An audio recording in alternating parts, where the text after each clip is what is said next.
Hi students, welcome to our channel. So இந்த வீடியோவில் நம்ம என்ன பார்க்க போகிறோம் அப்படின்னா, இப்போது ஸ்கூல்ஸ் எல்லாருக்குமே ரீஓப்பன் பண்ணிட்டாங்க. ஹாஃப் இயர்லி எக்ஸாமினேஷன்லாம் நல்லபடியாக எழுதிருப்பீங்க, பேப்பர்ஸ் எல்லாம் கொடுத்துருப்பாங்க. ஸோ உங்கள் ஸ்கூலில் உங்களுக்கு பேப்பர்ஸ் எல்லாம் கொடுத்துட்டாங்களா, எவ்வளோ மார்க் எடுத்திருக்கீங்க அப்படின்றத மறக்காமல் முடிஞ்சால் கமெண்ட்டில் சொல்லுங்கள். இல்லை எக்ஸ்பெக்ட் பண்ண அளவுக்கு உங்களுடைய மார்க் வந்திருக்குதா இல்லையா அப்படின்றத மட்டும் கூட நீங்கள் கமெண்ட்டில் சொன்னால் போதும். இப்போ அடுத்து நமக்கு ஃபர்ஸ்ட் ரிவிஷன் டெஸ்ட். இந்த ரிவிஷன் டெஸ்ட் முக்கியமா இல்லை பப்ளிக் எக்ஸாம் முக்கியமா அப்படின்னு கேட்டிங்கன்னா, பப்ளிக் எக்ஸாம் தான் முக்கியம்.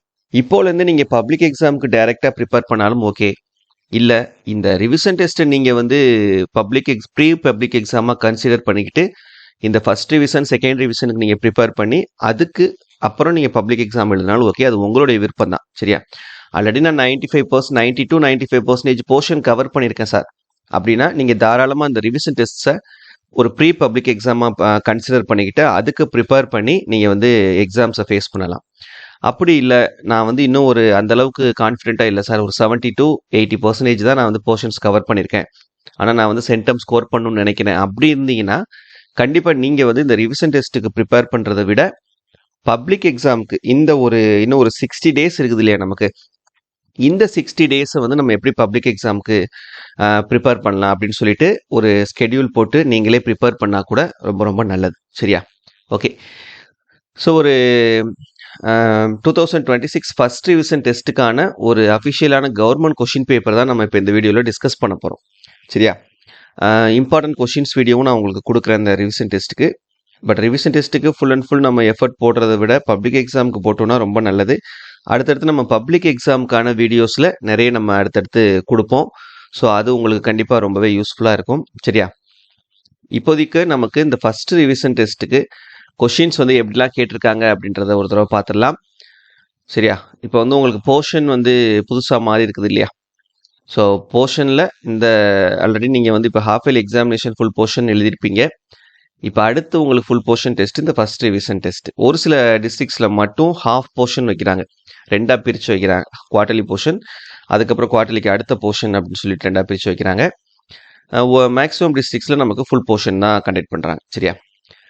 ஸோ இப்போ 1 மார்க்கில் 14 out of 14 நீங்கள் ஸ்கோர் பண்ணணுன்னா கண்டிப்பாக இன்டீரியர் கொஷின்ஸ் படிக்கணும், நூல் படிக்கணும், ஆசிரியர் படிக்கணும், நூலினுடைய காலம், ஆசிரியரினுடைய காலம், அப்புறம் அவங்களோட ஆசிரியர் குறிப்பு, ஆசிரியர் பற்றின எல்லா விஷயங்கள், நூல் பற்றின எல்லா விஷயங்கள், நூல் குறிப்பு, இது எல்லாமே நம்ம தெளிவாக இருந்தோம் அப்படின்னா, அதே போல் பொருள், ஒவ்வொரு சொல்லினுடைய பொருள் அந்த செயல் பகுதியில் கொடுத்துருப்பாங்க இல்லையா, அந்த வார்த்தைகளுடைய பொருளை நம்ம தெரிஞ்சு வச்சுக்கிட்டோம் அப்படின்னா 14க்கு 14 மார்க் 1 மார்க்கில் நம்ம 12th தமிழில் ஸ்கோர் பண்ணிடலாம். அதுக்கப்புறம் 2 மார்க் கொஷின்ஸ். 2 மார்க் கொஷின்ஸ் பார்த்தீங்கன்னா இந்த பகுதியில் கேட்டிருக்கக்கூடிய கேள்விகள் நமக்கு இதெல்லாமே. புக்கில் தன்மனை சிறு குறிப்பு வரைக, இது முக்கியமான கேள்வி. அதுக்கப்புறம் மாதவியின் நாட்டிய நிகழ்வில் ஒலித்த இசைக்கருவிகளை பட்டியலிடுக, இதுவும் முக்கியமான கேள்விதான். அதுக்கப்புறம் உலகத்தில் சிறந்த துணையாகவும் பகையாகவும் வள்ளுவர் எவற்றை குறிப்பிடுகிறார். கண்டிப்பாக உங்களுக்கு இதில் திருக்குறள்ல இருந்து ஒரு கொஷின் வந்துடும். இறைமகனாரின் இன்னலை கண்டு மக்கள் எவ்விதம் புலம்பினர், இதுவும் முக்கியமான கேள்வி. சரியா? ஸோ 4மே முக்கியமான கேள்வியிலேருந்து தான் வந்திருக்குது. அதுக்கப்புறம் பிரிவு 2 பாருங்க, இந்தோ சாரசனி கட்டடக்கலை குறிப்பு வரைக, நமக்கு இது முக்கியமான கேள்விதான். தமிழர் வளர்த்த அழகு கலைகள் நூல் பற்றி குறிப்பு வரைக, இதுவும் நம்ம கொடுத்த முக்கியமான கேள்வி. சங்க காலத்தில் தாய்வழி சமூக முறையில் பெண்கள் பெற்றிருந்த உரிமைகள் யாவை, இதுவும் முக்கியமான கேள்வி. சரியா? 3மே முக்கியமானதான், அடிக்கடி நமக்கு ரிப்பீட்டடாக கேட்கக்கூடியது. அதுக்கப்புறம் இந்த மொழிப்பயிற்சி பகுதியிலேருந்து 9 கொடுத்து 7 எழுத சொல்கிறது. இது நமக்கு அந்த மொழிப்பயிற்சி பின்னால் இருக்கக்கூடிய கேள்விகள் படிச்சுக்கிறணும்.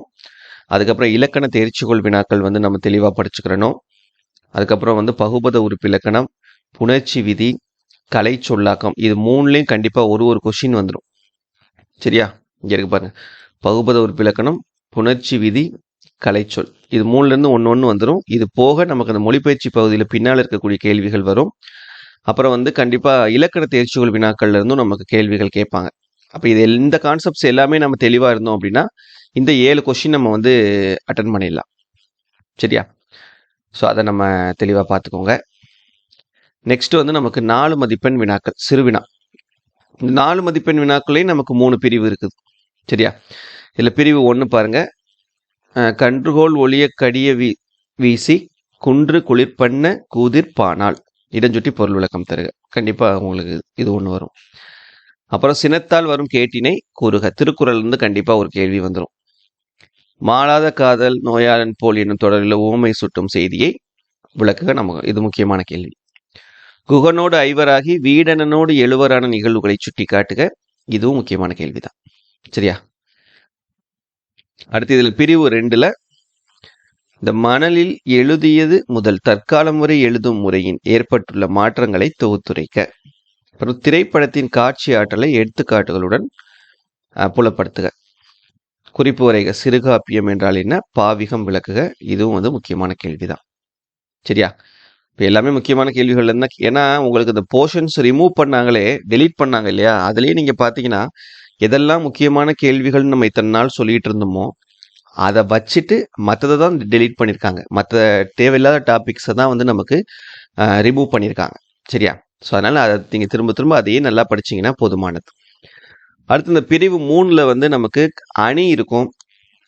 சரியா? ஒன்று டைரெக்டாக அந்த அணியோட பேரை கேட்டு விளக்கம் கேட்பாங்க. இன்னொன்று ஒரு பாடல் கொடுத்துட்டு அதில் இருக்கக்கூடிய அணி என்னன்னு விளக்கம் கேட்பாங்க. இது ஒன்று. அப்புறம் இலக்கிய நயம் பாராட்டுக ஒன்று கேட்பாங்க. ஒவ்வொரு இயலையும் பின்னால் இருக்கக்கூடிய அந்த பாடல்களினுடைய இலக்கிய நயம் பாராட்டுக நல்லா தரவாக பார்த்துக்கிறங்க. அதுக்கப்புறம் திணைத்துறை ஒன்று கேட்பாங்க.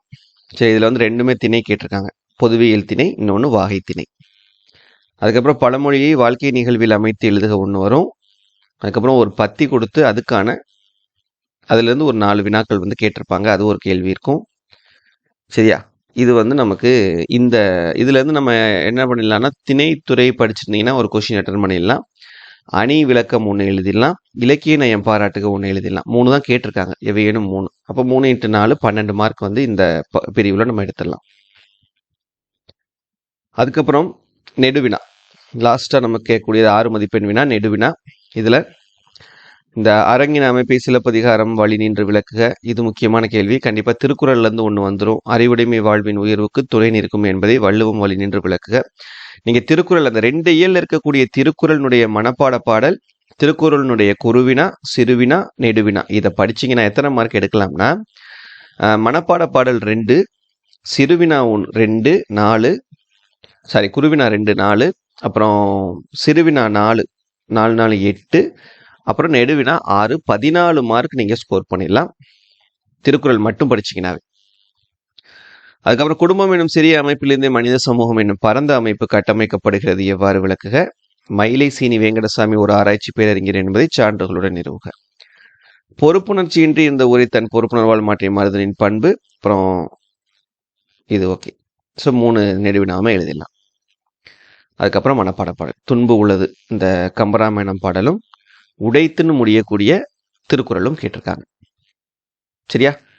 So that's thank you.